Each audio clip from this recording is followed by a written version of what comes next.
So it's very often the case that we have weight percent mineral compositions and we want to convert them to mole percent. So we start with weights for a couple of reasons. One, these are the easiest things to measure. For example, you might go out into the garage and you have some pure albite or pure anorthite and you want to mix them up. You're tired of looking at pure albite or pure anorthite and you want, let's say, an 80-20 mixture by weight. So you'll weigh out, let's say, 80 grams of albite and 20 grams of anorthite.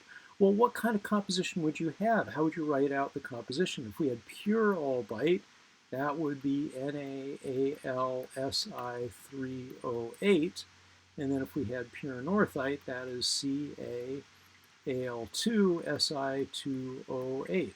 Well, if we weigh out 80 grams of one and 20 grams of another, we can write a formula. Well, the way we express this is this would be albite 100 because it would be 100% albite.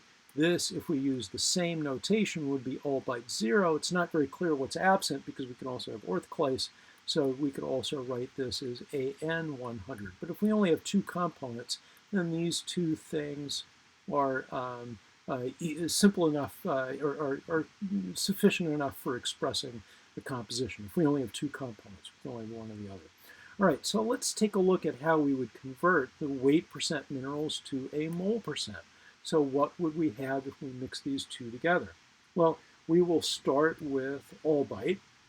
So albite has a molecular weight of 263.02 grams per mole.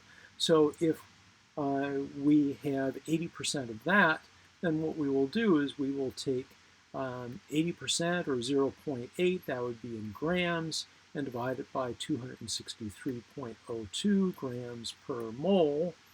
So that would be in grams. Here we're writing 80% as a fraction. You could use 80, it really wouldn't matter.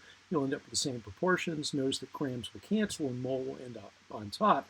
And so we'll have the total number of moles of albite. For anorthite, we'll play the same game. Anorthite has a molecular weight of 277.41 grams per mole. And so if we want the molecular proportion, not the weight proportion, but the molecular proportion, we'll take the weight, 0.2 grams or 20 grams. If you use 0.8 here, you use 0.2 down here. If you use 80 up here, you use 20. The results will still come out exactly the same. You could try this at home to prove it to yourself. And we would take this and divide it by 277.41 grams per mole. Our weight here is given in grams. Grams will cancel and we'll end up with moles. And so if we do this calculation, then over here we'll get a very small number, 0.003042. And then this fellow for anorthite will be 0.000721. A small number, much smaller than this, of course, because we just have a tiny fraction of anorthite. So we'll take the sum of those two numbers. So let's add these two fellows together. And that sum will be the total number of moles. And those will add up to 0.003762. So that's the total number of moles in our system. Well, we want the percentages, so to get the mole percent of albite, what we would do is simply take the number of moles of albite, so that would be 0.003042. We'll divide it by the total number of moles, 0.003762. If we want a percent, this will be multiplied by 100, or we could leave it as a fraction. Either way is good. As a percent, this would be 80.8, and again, that's mole percent, not weight percent.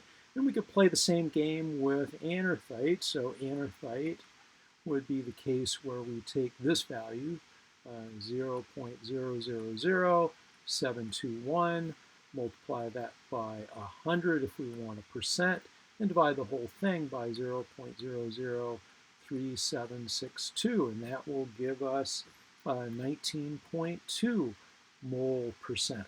And the way we would express this, as we did with this kind of notation, is that this particular mixture that we've created in our garage would be expressed as albite 80.8, And if there are only two components, then that would be equivalent to anorthite 19.2. These would be the same. Now, if you have an orthoclase component or other things dissolving in the structure, you might want to just write this out as AN 80.8, and then, oops, not anorthite, that would be albite, and then AN 19.2. And if there's the possibility that the orthoclase might be in the structure, you can add that and just say there's a 0. We didn't have any orthoclase, maybe we don't have any material like that in our garage, so when we cooked up this mixture, we just ended up with the 0 total amount. So that's the way we convert weight percents to mole percents. Very important kind of calculation in geology.